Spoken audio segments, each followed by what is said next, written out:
akan hilang dalam kehidupan kami, dalam iman kekristenan kami Tuhan, dalam perjalanan kepercayaan kami kepada Bapa. Roh Kudus berkati kami sekalian. Roh Kudus tolong kami, Roh Kudus beri pengertian kepada kami. Roh Kudus, hamba-Mu orang biasa, hamba-Mu menyampaikan firman sederhana. Tolong Roh Kudus, Engkau pakai dengan kemuliaan daripada-Mu. Otoritas surgawi ada di tengah-tengah kami, supaya setiap apa yang kami punya, apa yang kami miliki, bahkan Tuhan, jiwa kami ini, pikiran perasaan kami ini Tuhan, seturut dengan kebenaran firman. Dalam nama Yesus kami bersyukur kami ada di rumah Tuhan. Dalam nama Yesus, haleluya, amin. Silakan duduk. Shalom Bapak Ibu. Shalom. Saya ucapkan terima kasih buat Bapak Gembala dan sekaligus permohonan maaf saya.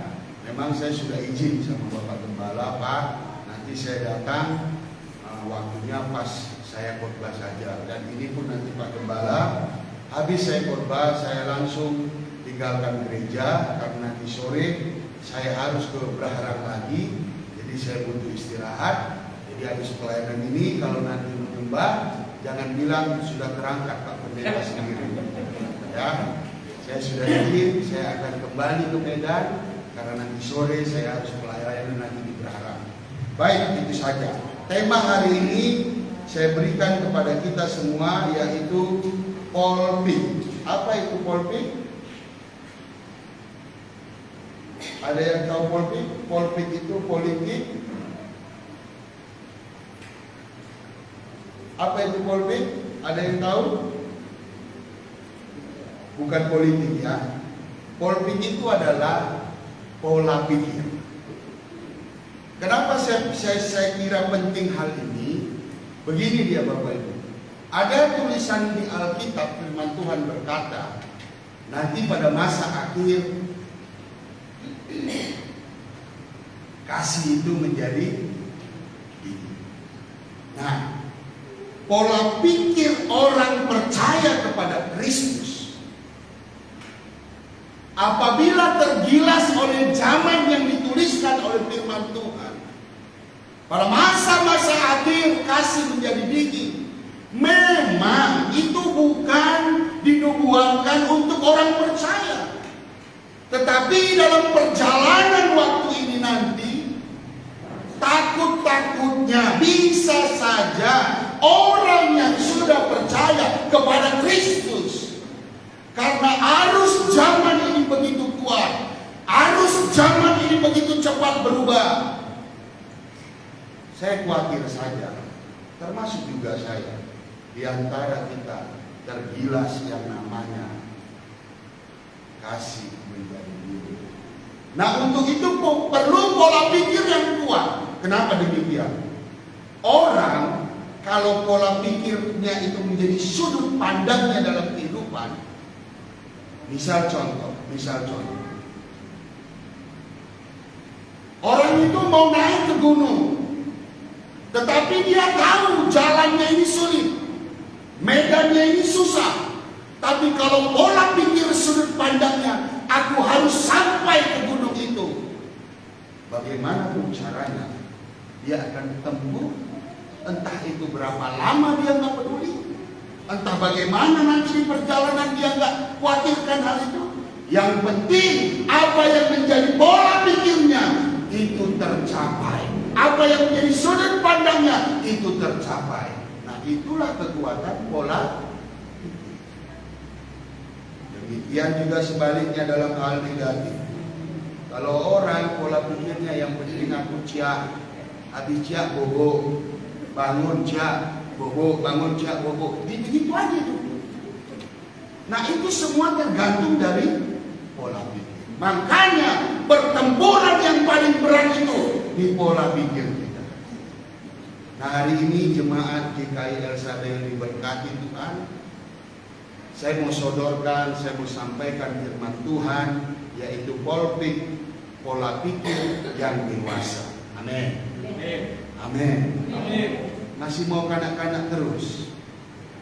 Nina bobo, oh nina. iman yang begitu terus. Disayang-sayang, digendong-gendong, diangkat-angkat, giliran dibanting dikit langsung hilang. Jangan ya, bilang kiri kanan, sudah cukup dewasa kita.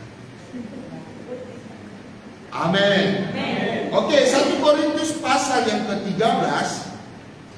1 Korintus pasal yang ke-13 ayat yang ke-11. Multimedia, tolong bantu saya. Kita bekerja sama yang multimedia ya. Sama-sama kita melayani, sama-sama diberkati.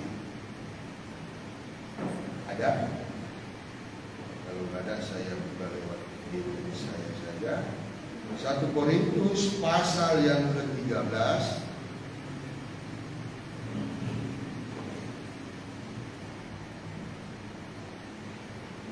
ayat yang ke-11. 1 Korintus pasal 13 ayat yang 11 dikatakan demikian. Ketika aku kanak-kanak, aku berkata seperti kanak-kanak. Aku berpikir seperti kanak-kanak. Sekarang sesudah aku menjadi dewasa. Yuk sama-sama katakan. Sekarang sesudah aku menjadi dewasa, aku meninggalkan sifat kanak-kanak itu. Amin. Orang usianya bisa saja tua, itu udah pasti. Makan tidur indomie, makan tidur indomie, pasti tua. Tetapi untuk menjadi dewasa itu perlu pilihan, itu perlu pola pikir yang benar, itu perlu satu tindakan-tindakan dalam hidup kita untuk menjadi dewasa. Jadi tua itu pasti, dewasa belum tentu. Dewasa belum tentu. Saya temukan ini. Kemarin saya pelayanan di Binji. Bapak ini pernah saya jumpa. Lalu beberapa tahun silam sekarang saya pelayanan di Kabanjai. Bapak ini jumpa lagi.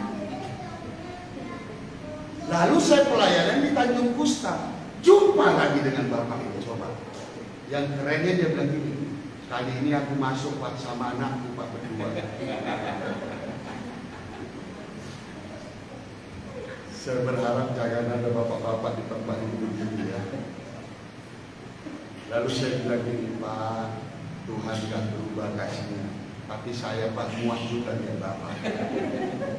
Terus saya ke Binjai jumpa dia. Berikut tahun berikutnya ke Kabanjai jumpa dia. Ke Tanjung Kusta jumpa lagi dia. Nih, ini contoh real. Tuanya pasti, usianya sudah tua, hampir mau 70 tahun. Tapi main-mainannya keluar masuk penjara. Nah, saya berpikir begini, apa yang terjadi? Ini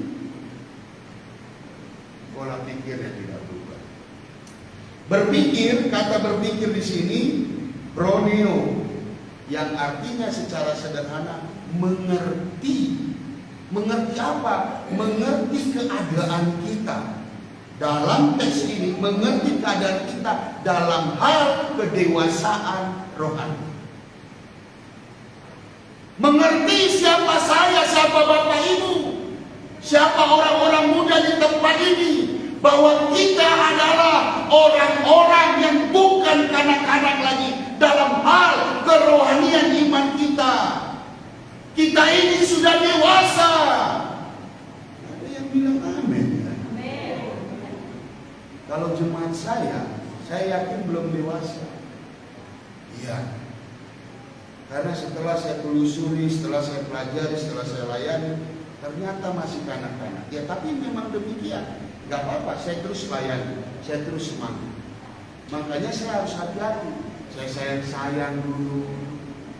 Nah tadi ini kenapa saya agak datang sampai jam agak lewat ibadah ini? Saya harus jadi asar dulu bagi pendeta. Shalom Bapak Ibu silakan. Pendeta lu jadi asar. Kenapa emang? Gak boleh? Boleh. Kan gak berdosa. Ayo silakan ibadah. Senang mereka lihat saya.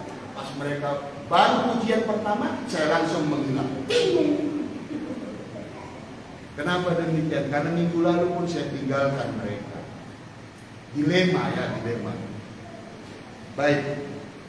Kita mengerti keadaan kita kita berpikir hal-hal yang dewasa tentang siapa kita, karena kita sudah dewasa di dalam iman.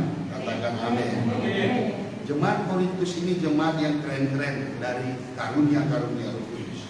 Jemaat Korintus jemaat yang dipakai luar biasa untuk hal-hal fasilitas rohani, untuk hal-hal pelayanan mereka sudah oke, mereka sudah mantap.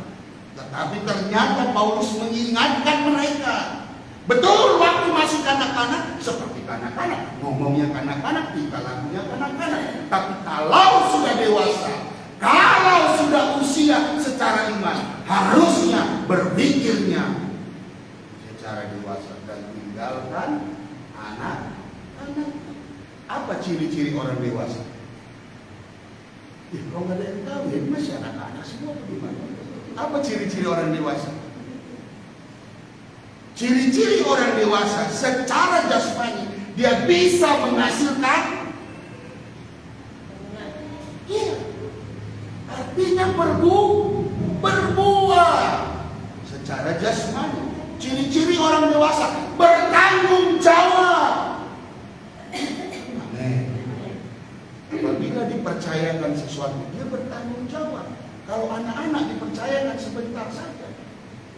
Makanya jangan kasih duit sama anak-anak duit merah. Ditinggal-tinggalkan yang tadi mana itu nanti duit. Kenapa? Dia nggak bisa bertanggung jawab dengan hal itu. Lalu apa lagi ciri-ciri orang dewasa? Dia bisa memahami orang lain. Amin. Kalau anak-anak nggak bisa. Kalau bahasa Medan bilang gini, kalau aku sore ini jangan diambil. Kalau diambil gimana? Nangis. Kalau diambil berlari. Kalau diambil mana? Ngadu sama bapaknya. Tapi orang dewasa, dia bisa memahami keadaan orang lain. Amin. Nah, persoalan yang terjadi 1 Korintus 13 ayat yang pertama. Ini persoalannya. 1 Korintus 13 ayat yang pertama. Sekalipun aku dapat berkata-kata dengan semua bahasa dan bahasa malaikat, tetapi jika aku tidak mempunyai, aku sama dengan gong yang berkumandang dan tangan yang gemerincing. Ini persoalan iman kekristenan. Sekalipun saya ini punya banyak karunia, tapi kalau tidak ada pola pikir dewasa di dalam iman, percaya saya, apa itu mengasihi? Saya sama saja itu dengan gong yang, tahu gong? Gong si. Gong itu yang dipukuli, boing. Ada gunanya. Nah, ini yang perlu saya tekankan bagi kita semua. Mari kita dewasa dalam hal mengasihi. Ada yang bilang amin. Karena memang secara teks ayat ini, pola pikir kedewasaan itu, bagaimana kita memiliki pengenalan yang benar akan Allah yang mengasihi kita, sehingga kasih Allah yang kita terima itu kita salurkan kepada orang-orang di sekitar kita untuk kita kasihi. Kita itu bisa mengasihi bukan karena kasih daripada kita. No, terbatas. Kalau kasih daripada kita, yakinlah, 1 kali kau sakiti, 2 kali, 3 kali, setelah itu penjara. Tapi kasih Tuhan 70 kali, itu bicara sempurna mengasihi. Capek deh kalau begitu, memang capek. Tetapi apakah capek untuk kita membentuk kedewasaan iman kita ini? Tidak ada ubahnya, tidak mungkin. Kalau kita bekerja sama perusahaan, kita capek, perusahaan saya yakin akan menghargai apa yang sudah kita kerjakan yang capek. Kalau kita bekerja sama bos kita, katakanlah bos kita ini bos yang paling kejam. Tapi kalau kita capek mengerjakan apa kehendaknya, keinginannya. Aku yakin bos sekejam apapun dia akan memperhatikan orang yang capek mengabdi untuk dia. Apalagi Bapa kita di sorga itu Bapa segala kebaikan. Tidak ada Bapa seperti dia. Masa sih waktu kita capek mengasihi, waktu kita capek berbuat kasih, waktu kita capek mewujud nyatakan kasih itu, apakah Bapa tidak memperhitungkan? Tidak mungkin. Tidak mungkin. Sedangkan orang jahat saja dia kasih, apalagi orang yang mengasihi dia lewat sesamanya manusia. Amin. Karena memang kita dapati begini, ada orang-orang tertentu memanfaatkan kasih yang daripada kita. Benar apa benar? Benar apa benar? Iya. Tetapi itu tidak menjadi urusan kita. Nah, Tuhan tidak ajarkan begitu. Yang menjadi urusan kita, kasihi saja. Justru ketika dia memanfaatkan, dia kehilangan berkat. Justru kita yang semakin diberkati. Nah, apa itu kasih secara teks ini? 1 Korintus pasal 13 ayat 3 sampai 7. Nah, ini itu kasihnya ya, ini kasih. Oke, 1 Korintus pasal 13 ayat 3 sampai dengan 7. Dan sekalipun aku membagi-bagikan segala sesuatu yang ada padaku, bahkan menyerahkan tubuhku untuk dibakar. Ayat 4. Kasih itu sabar, kasih itu murah hati, ia tidak cemburu, ia tidak memegahkan diri dan tidak sombong. Terus, ia tidak melakukan yang tidak sopan dan tidak mencari keuntungan diri sendiri. Ia tidak pemarah dan tidak menyimpan kesalahan orang lain. Ia tidak bersukacita karena ketidakadilan, tetapi ia bersukacita karena kebenaran. Ayat 7. Ia menutupi segala sesuatu, percaya segala sesuatu, mengharapkan segala sesuatu, sabar menanggung segala sesuatu. Ayat 8 bagian A. Kasih tidak berkesudahan. Ya. Jadi waktu kita memiliki pola pikir yang dewasa, mengasihi sesama, itu sesungguhnya tidak berkesudahan apa yang sudah kita lakukan. Dan ini harus di sini dulu. Nggak bisa ini di tangan, di kaki mengerjakannya terlebih dahulu, nggak bisa. Harus menjadi pola pikir kita. Kalau pola pikir kita mantap, kalau pola pikir kita dewasa, yaitu mengasihi sesama. Terkhusus Galatia bilang saudara seiman. Siapa itu saudara seiman? Keluarga kita, gereja kita, komunitas kita di tempat ini. Ini harus tertancap dulu di pola pikir kita. Supaya begini, ada peraturan, nggak ada peraturan, kita tetap mengasihi. Amin. Ada cuan, nggak ada cuan, kita tetap mengasihi. Ada keuntungan bagi saya atau rugi, kita tetap mengasihi. Karena kasih yang kita kerjakan tidak berkesudahan, kekal. Ini bicara tentang upah keabadian di kekekalan. Jadi kalau demikian, bagaimana pola pikir yang kekanak-kanakan menurut teks ini? Balikkan saja semua itu tadi. Kalau anak-anak dia tidak sabar, kalau anak-anak tidak murah hati, jangan lihat kiri kanannya dong, lihat diri sendiri. Terus lihat saya lagi semua. Saya memang kadang-kadang tidak sabar juga, ya. Tidak murah hati, cemburu, memegahkan diri, sombong, tidak sopan, mencari keuntungan diri sendiri, pemarah, menyimpan kesalahan orang lain, bersukacita karena ketidakadilan, tidak bersukacita karena kebenaran, membeberkan segala sesuatu alias bocor keliling, ya kan? Tidak percaya segala sesuatu, tidak sabar menanggung segala sesuatu. Itulah kanak-kanak. Sekarang ayo cek. Aku. Nah, kalau masih ada hal-hal ini, mari sama-sama belajar. Kita mau dewasa. Amin. Di mana medan pertempuran? Di pola pikir. Kalau pola pikir kita nanti sudah dewasa dalam kasih, mantap. Melayani pun mantap. Gak perlu ditunjuk-tunjuk, gak perlu ada ini ada itu, karena memang sudah itu pola pikir. 10 teman saya, teman persekutuan doa. Yuk kita pelayanan, yuk. Kemana? Ke sana. Beberapa orang pasti ada bilang, ngapain di sana melayani? Kau dapat apa? Coba. Di mana itu salahnya? Sekolah Alkitabnya sama, Yesusnya sama. Ayo, hah? Di mana? Di sini. Makanya sampai hari ini marilah jemaat Tuhan, kita memiliki pola pikir yang dewasa, pola pikir itu dalam hal mengasihi. Kok satu yang itu yang bilang amin? Atau kita mau bermusuhan aja kita semua ini? Atau kita mau marah-marah semua ini?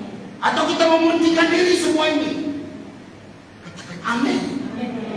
Iya dong.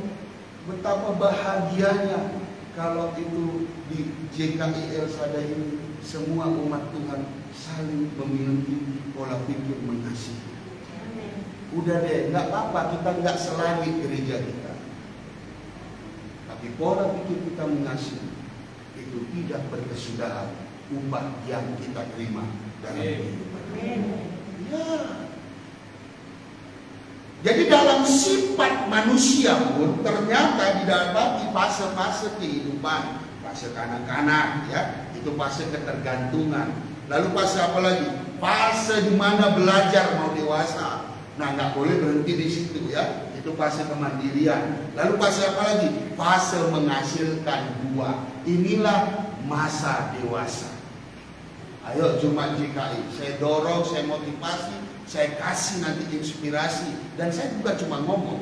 Kalau saya cuma ngomong, berdosa sekali saya. Sampai hari ini, doakan saya terus mengerjakan pelayan apapun itu dengan kasih. Ya. Karena kalau enggak itu nanti saya akan tergilas zaman, tergilas arus. Akhirnya semua pola pikir saya, ada untung nggak mas saya? Ada sesuatu nggak mas saya? Oh nggak ada, nggak usah. Kan sudah gawat nanti kan. Lalu terjadilah orang bisa menghubungi pembunuh bayaran, orang juga bisa menghubungi pendeta pembayaran.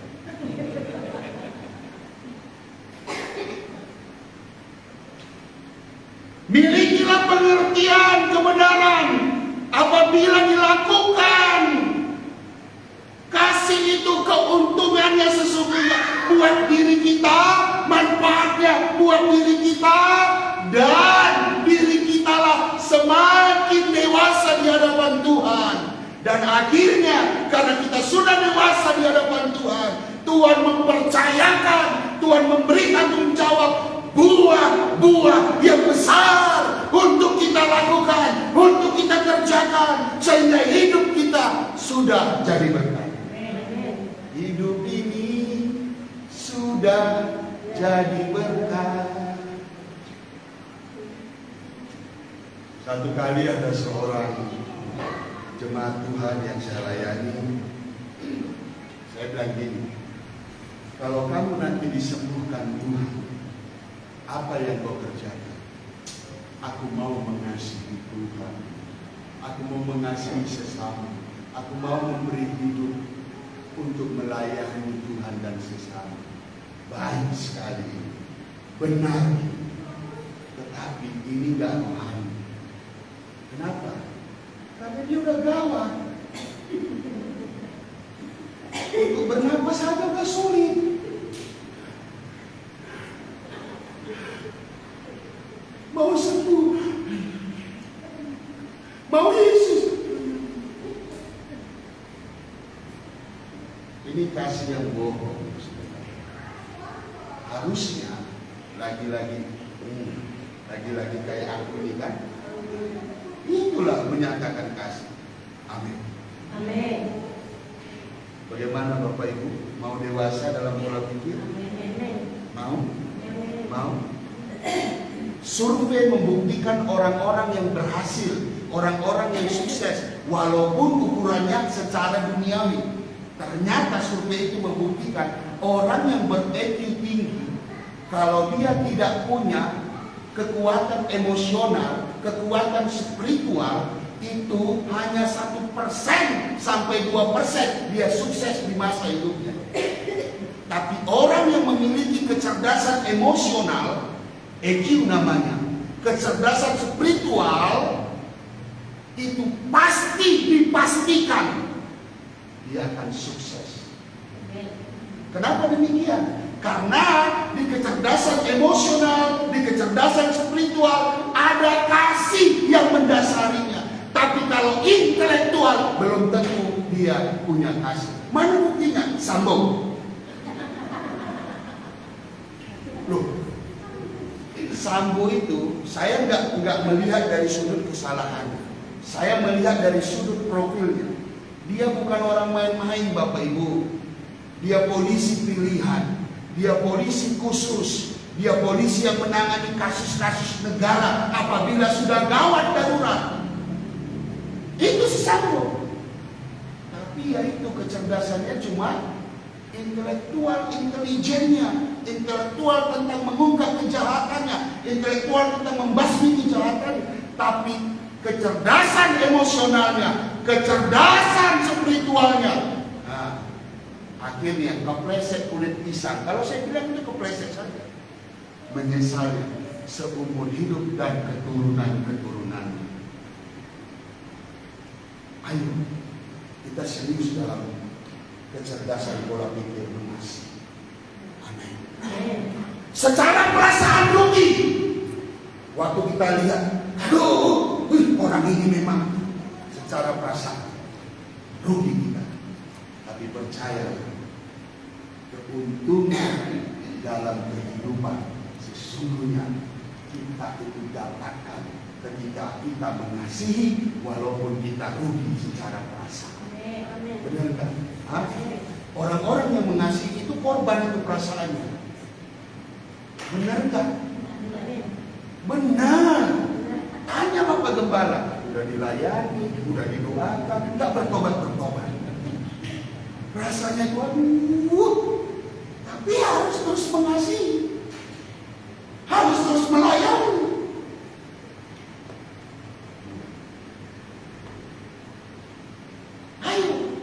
Semangat.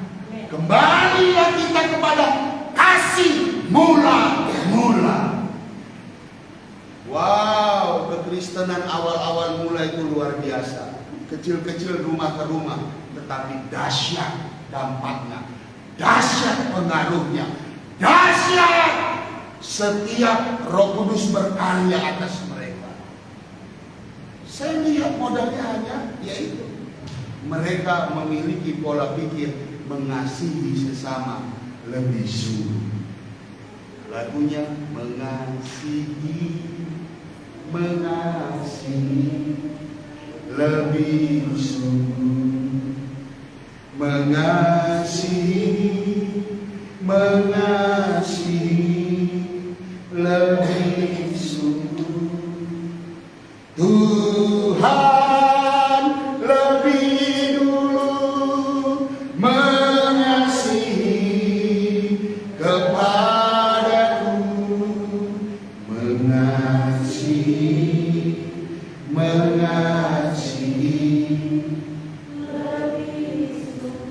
inilah yang nggak didapati teman-teman saya berapa orang di 10 orang. Karena mungkin background mereka orang yang lahir besar di gereja, keadaannya baik-baik saja. Tapi kalau saya nggak demikian. Kalau bukan karena kasih Tuhan, bagaimana saya berdiri di mimbar ini? Untuk itu kasih Tuhan yang saya terima itu, saya nggak mau berhenti. Saya nggak akan tahan melihat orang-orang yang perlu, yang butuh dikasih. Kalau saya hanya diam, cuma gigit jari terus rasain dulu. Kenapa? Karena saya menerima kasih itu. Karena kasih itu melimpah dalam hidup saya. Makanya kasih itu tidak akan berhenti karena menjadi pola pikir dalam kehidupan saya. Saya berharap jemaat Tuhan milikilah pola pikir yang demikian. Amin. Amin. Kalau juga nggak mau, saya paksa hari ini. Keuntungannya, dengar, keuntungannya bukan buat saya, keuntungannya bukan buat gereja, bukan. Keuntungannya, manfaatnya ketika kita melakukan kasih itu, ketika kita mendemonstrasikan kasih itu, keuntungannya, manfaatnya buat diri kita sendiri. Masa kita kalah sama Yahuda? Masa kita kalah sama orang dunia yang mengadopsi pengajaran dasar daripada Yesus itu? Masa kita kalah? Bukan karena kita melakukan itu supaya kita selamat, tidak. Kita sudah diselamatkan, untuk itu kita lakukan kasih itu. Masa kita kalah dengan mereka? Bilang kiri kanan, malu dong. Efesus pasal 4, Efesus pasal 4 ayat 11 sampai 16. Efesus pasal 4 ayat 11 sampai 16. Ini penting ya, ini penting. Penting ya, oke.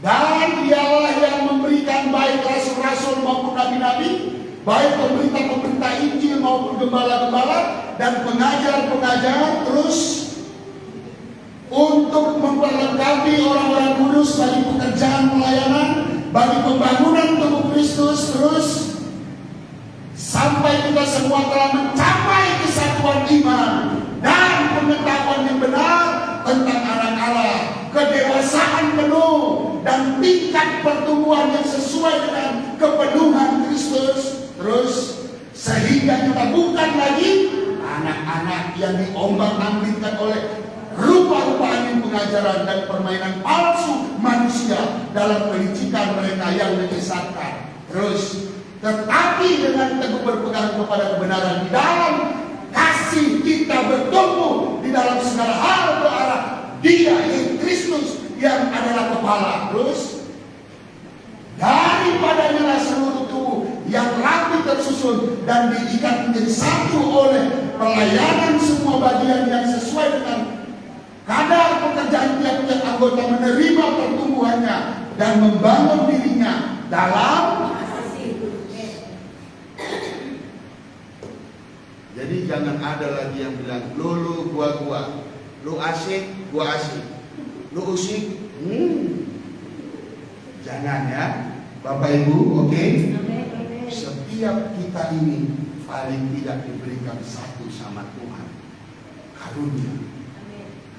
Dipercayakan tanggung jawab paling tidak satu, pergunakanlah itu untuk bertumbuh di dalam pola pikir yang benar, kasih di dalam Kristus. Untuk apa? Ada pekerjaan kerajaan Allah yang dikerjakan. Di mana? Gak usah dulu sok-sokan, gak usah. Mau ke Papua lah, mau ke Kalimantan lah, gak usah. Udah di sini aja GKIL sadar, udah. Ya, gak usah. Oh, ini mau ke Afghanistan, aduh gak usah. Di sini saja. Bilang kiri kanan, di sini saja terapkan kasih. Kenapa? Kiri kanannya waktu dia di sini saja terapkan kasih kayak curiga.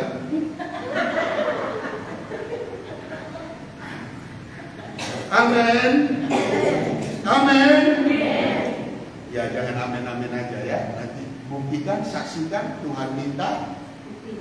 Ya. Nah karakter kasih itu bentuknya dia tidak terbatas, tetapi dalam waktu aplikasinya di dalam diri kita itu terbatas. Nah itu tadi yang saya saksikan. Ada orang mau mengasihi sesamanya, ada orang mau melayani sesama, tapi dia bernapas saja sulit.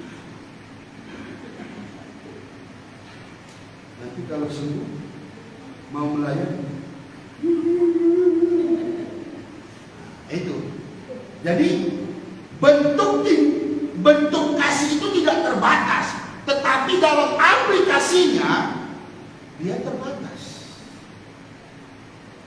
Makanya kalau hari ini dengar panggilan Tuhan, lagi masih bugar-bugar, lagi masih sehat-sehat, semua sehat, amin. Amin. Ayo miliki pola pikir mengasihi. Nggak ada yang bilang amin. Kayaknya khotbah ini kurang ini ya. Ya, nggak apa-apa Bapak Ibu ya. Kita itu udah kebiasaan makanan kelihatan lezat, makanan kelihatan enak, ya kan? Begitu makan kolesterol, begitu makan kayak perut maju ke depan, ya kan? Padahal yang kita makan pahit, padahal yang kita makan yang rasanya mungkin kurang enak, itu sehat. Siapa itu? Orang-orang zaman dahulu. Sehat-sehat, usia mereka 70-80, usia kita 50-60. Kalau 70-80 itu mungkin ada perkara khusus dengan Tuhan.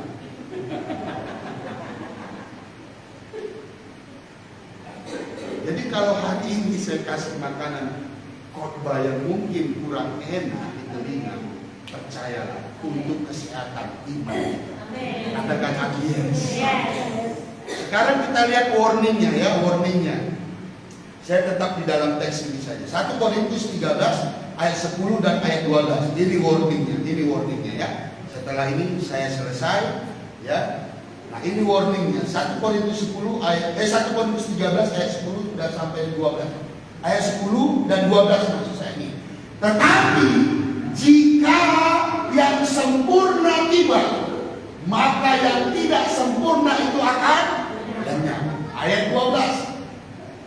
Karena sekarang kita melihat dalam cermin suatu gambaran yang samar-samar, tetapi nanti kita akan melihat muka dengan muka. Sekarang aku hanya mengenal dengan tidak sempurna, tetapi nanti aku akan mengenal dengan sempurna, seperti aku sendiri. Ayo, kita nggak ada yang sempurna. Bahasa setabatnya nobody is perfect. Kok bisa saya? Gak tahu, heran juga. Tetapi bukan berarti kita nggak sempurna belajar memiliki pola pikir tindakan untuk mengasihi. Apa tujuannya? Betul, hari ini kita belum jumpa. Nanti kalau yang sempurna itu dia datang kembali. Kita bertemu wajah dengan wajah. Yang masih hidup seketika terangkat, yang sudah mati duluan dalam iman percaya dibangkitkan kembali. Kita bertemu dengan Tuhan. Lalu pas bertemu dengan Tuhan, Tuhan bilang, aku kenal dengan engkau. Aduh, aku nggak kebayang. Begitu Tuhan datang, Tuhan bilang, siapa lu? Hancur. Udah capek-capek Kabanjai, Medan, Tanjung Ustaz, Kabanjai, pergi lagi sana, pergi ngurus orang gila, ngurus ini, ngurus itu. Doakan ke siapa-siapa. Tuhan bilang, nggak kenal aku bro. Kenapa? Karena yang dikerjakan tidak dalam pola pikir mengisi. Dapat sesuatu? Dapat? Jadi kalau kurasa masalah-masalah pelayanan kecil lah itu ya. Paling cuma gesek-gesek dikit saja. Ya. Tapi kasih lebih besar daripada masalah-masalah. Dan aku yakin, aku percaya begini. Orang yang biasa-biasa, tapi kasihnya luar biasa. Lihat saja, Tuhan itu sangat luar biasa memberikan kepada dia apa yang dikehendaki Tuhan. Ya, saya percaya. Bapak Ibu jangan bilang gini ya, aku duitku nggak banyak, itu bukan ukuran kasih. Tadi ayat pertama bilang apa? Sekalipun nyawamu kau berikan buat orang lain, kalau itu tidak didasari kasih, nggak ada gunanya. Jadi kasih itu bukan bicara angka nominal, kasih itu bukan bicara apa yang dilihat orang, tapi kasih itu bicara bagaimana hidup kita menjadi berkat buat orang lain. Saya suka buat kasih yang sederhana-sederhana. Begitu juga dalam kehidupan saya melayani Tuhan. Saya banyak dapat kasih dari orang-orang yang digunakan Tuhan, dipakai Tuhan untuk mengasihi. Benar. Asal pertemuan pendeta, sepatu saya, pendeta-pendeta lain lihat itu. Buset, sepatu anak ini 1.5, 1.7. Saya sih saja. Dari mana kau dapat sepatu? Jemaatmu pun baru hitungan jari. Itu pun tambah 1 keluar 2.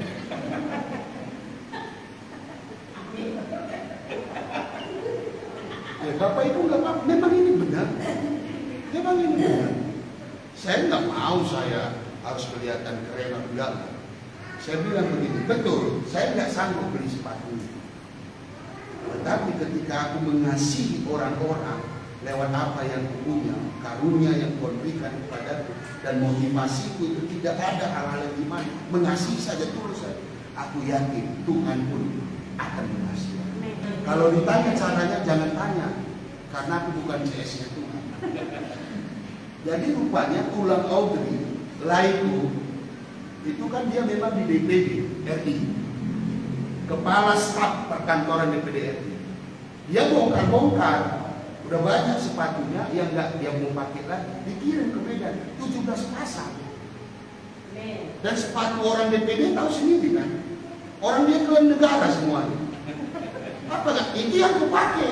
Lalu teman-temanku bilang, buset, anak ini merintis sepatunya. Dia nggak tahu bagaimana cerita latar belakang. Oh, kalau kita mengasihi, kita pun pasti dikasih. Sedangkan kita tidak mengasihi, Tuhan kita mengasihi kita. Apalagi kita mengasihi, pasti Tuhan.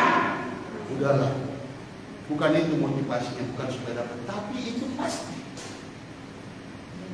Di baju saya keren kan?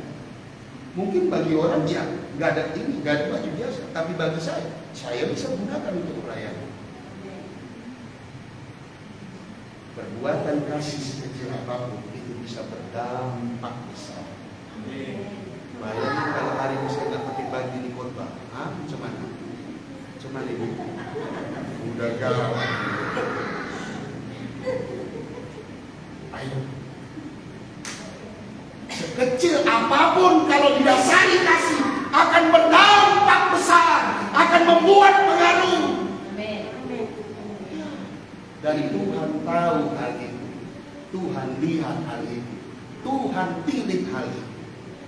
Dan memang kita harus sadar kita ini buatan Allah untuk pekerjaan baik. Efesus 2 ayat 10. Dari belum kita ada, dari belum kita menerima anugerah keselamatan dalam hidup kita, sesungguhnya Allah sudah merancangkan kalau nanti pendeta Andre sendiri ada di dunia, dia harus melakukan perbuatan baik dengan dasar kasih. Kalau nanti jemaat GKI Sadai belum ada di dunia, nanti ada di dunia, dia harus mengerjakan pekerjaan baik dengan dasar kasih.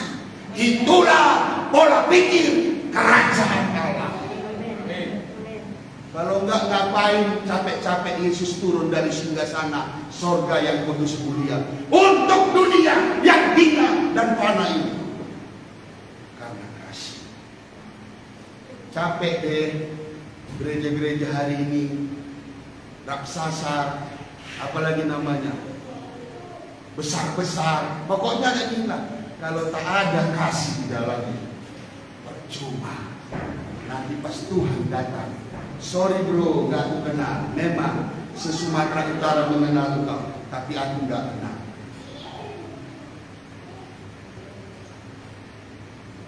Amin. Mau mengasihi, jangan amin-amin aja. Ya, ayo. Dan saya tekankan gak usah jauh-jauh, di sini saja dulu. Amin. Ya, ayolah. Semua kita dipakai Tuhan. Ada yang nggak punya duit, tapi punya ide, punya kreativitas, punya tenaga, punya waktu. Ada yang punya waktu, ada yang nggak punya duit. Nggak apa-apa. Yang penting setiap kita menjadi tubuh Kristus yang dipergunakan untuk kepenuhan seperti Kristus dan memiliki pola pikir seperti Kristus. Apa itu? Mengasihi, mengasihi, mengasihi lebih sungguh. Amin. Amin. Satu kali ada seorang wartawan. Wartawan ini dia pergi ke Kenya. Waktu itu Kenya dilanda kelaparan. Waktu itu Kenya sedang dilanda peperangan. Jadi wartawan ini semua sudut-sudut kota, semua sudut-sudut daerah dia foto. Dia foto, lalu dia kirim ke PBB. Dia foto, salah satu foto yang dia kirim itu ada menjadi foto yang sangat fenomenal bagi PBB.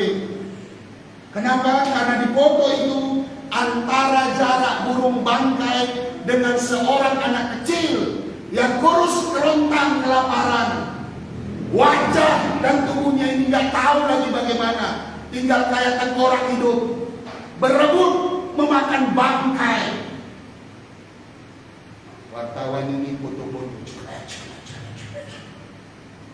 lalu dia kirim ke PBB, dia pergi. Wow, PBB mendapat foto itu, lalu diekspos ke seluruh badan sosial dunia. Wow, foto itu mendapat penghargaan. Wartawan itu dipanggil dalam event besar ke seluruh negara. Wow, dia berdiri dengan gagah hebat.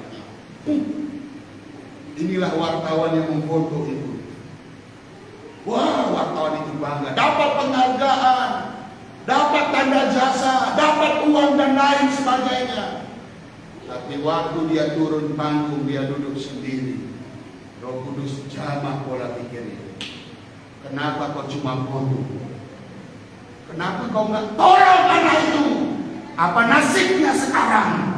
Engkau dikagum-kagumi, engkau dihargai, engkau mendapat segalanya dari foto yang kau foto anak itu. Tapi bagaimana anak itu?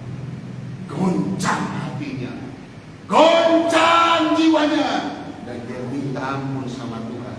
Dan akhirnya dia bilang, gak ada artinya semua ini. Apa yang ku dapat dari kesuksesan karirku ini gak ada artinya. Aku menyesal karena anak yang ku foto tidak ku tolong. Kalau dia ku tolong, kalau dia ku bantu, dia pasti selamat dan dia akan jadi manusia di dalam rencana Allah. Tetapi anak itu saya yakin mati juga dimakan oleh burung bangkai. Udahlah, ayolah. Kekristenan kita itu nggak bicara yang lain-lain. Yang lain-lain itu bonus fasilitas. Kekristenan itu bicara tentang hati kita yang mengasihi sesama. Hati kita yang mau peduli dengan orang lain. Hati kita yang mengerjakan pekerjaan Tuhan dengan tulus. Dengan rasa bangga kalau Tuhan pakai saya. Itu satu kehormatan. Mari Bapak Ibu Saudara yang terkasih jemaat GKI, milikilah pola pikir yang demikian, supaya kelak ada batas hidup ini, ada jalan yang sudah nggak bisa kita jalani lagi dalam hidup ini. Ketika kita sampai di titik itu, Tuhan berkata, Tuhan bertemu kita, dan Tuhan bilang, aku kenal kepada engkau. Saya nggak tahu, saya nggak dapat bayangkan, dan saya nggak bisa bertanya dengan orang-orang yang sudah ketemu Tuhan, karena nggak balik lagi mereka. Tetapi yang saya tahu, yang saya percaya, menurut firman Tuhan, betapa bahagianya, betapa indahnya, betapa luar biasanya. Bahkan Paulus berkata, tidak bisa diungkapkan dengan kata-kata manusia. Padahal Paulus hanya masuk ke tingkat ketiga, tapi dia berkata tidak bisa diungkapkan dengan kata-kata manusia. Artinya jauh lebih baik, jauh lebih indah, jauh lebih cantik, jauh lebih dari segala-galanya hal-hal yang baik ada di dunia ini ketika kita didapati oleh Tuhan, dan Tuhan berkata kepada kita, aku mengenal engkau. Kenapa dia kenal ini? Karena pola pikir kita sama dengan pola pikir dia. Orang yang pola pikirnya sama dengan pola pikir Kristus, dia akan berjalan, dia akan pergi, dia akan berkata, dia akan berbuat, dia akan melakukan sesuatu sama seperti Kristus. Itulah yang dikatakan Rasul Paulus. Jika engkau kedewasaan penuh dalam memiliki pengenalan akan Allah di dalam Yesus Kristus, engkau akan memiliki perasaan, pikiran, dan kehendak sama seperti Kristus. Haleluya, haleluya. Saya Saya sampai pada kesimpulan, kasih itu keperluannya mutlak. Gak bisa tawar-menawar, gak bisa ditunda. Kasih itu budi pekerti yang luhur. Makanya itu saudara-saudara kita, maaf ya, yang dari Bunda, mereka mengerjakan hal itu. Tetapi dasarnya, motivasinya salah. Mereka pikir bisa selamat dengan demikian. Tapi mereka mengerjakan itu, mereka masih mencari. Kasih itu selamanya unggul. Jadi percayalah, orang-orang yang memiliki kasih dengan sungguh-sungguh di dalam dirinya, orang itu berharga, orang itu spesial, orang itu jangan main-main dengan dia. Kalau dia berseru, ya Aba, ya Bapa, malaikat Tuhan sibuk untuk backup dia. Jangan main-main dengan orang yang memiliki kasih seperti Kristus. Mungkin dunia orang-orang bisa sebelah mata, tapi sorga itu terus fokus memandang. Itu yang dikatakan oleh Nabi Yesaya dalam nubuatan Nabi Yesaya. Mata Tuhan tertuju kepada orang-orang yang demikian, dan dia siap selalu untuk orang-orang yang demikian. Makanya orang yang penuh kasih, orang yang penuh sungguh-sungguh menyatakan kasih, biasa-biasa orang, tapi jangan main-main dengan dia. Kalau dia berdoa, Bapa tolong aku, jangan main-main, karena Tuhan gak mau dipermainkan. Ayo jemaat Tuhan, miliki pola pikir kedewasaan penuh di dalam Tuhan. Apa itu? Mengasihi. Tuhan memberkati. Amin. Saya undang pelayan Tuhan.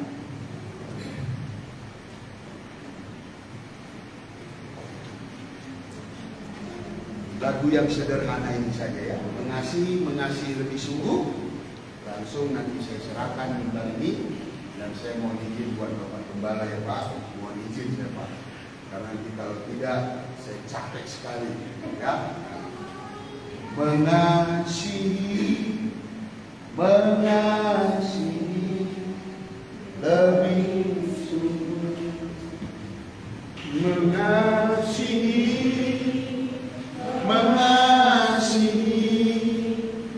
lebih sungguh.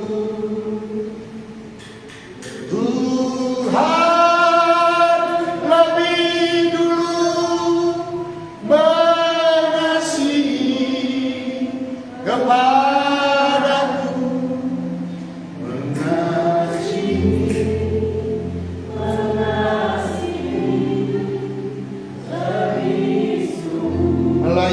melayani